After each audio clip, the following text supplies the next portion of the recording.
Alright, this is Russ. I'm back again with the 70 model C10 pickup truck.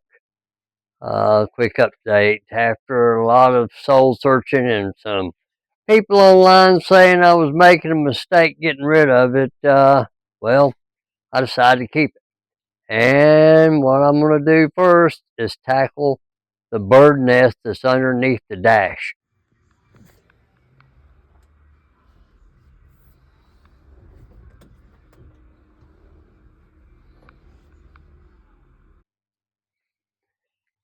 We're going to start by tracing down all these wires in here, where they go. As you can tell, there's a lot of wiring in here that's been done after the fact. I think the windshield washer pump has been redone.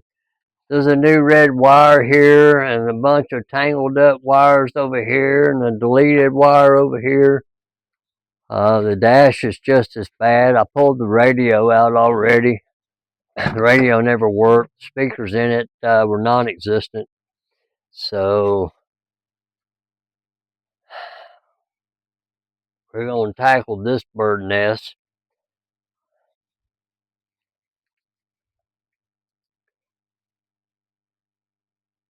As you can see, there's a lot of stuff in here that just don't freaking belong.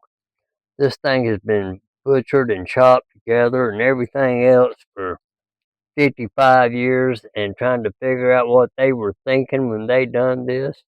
I don't know if anybody can do that, but we're going to give it a shot. So I guess you get to play along with this project with me. We'll see how long it takes and where it takes us. I've got a new radio to go in it as soon as I get some of this mess straightened out. Truck ain't going to run till it does, because I've done disconnected about half of this stuff. So let's get started, and here we go. I mean, the truck is in good shape. I think I get the wiring and all straightened out. I'll probably get an engine dress-up kit for it. I've already put some new wiper blades on it. Got that done. This wiring problem is going to be a mess, though. But we got to do it.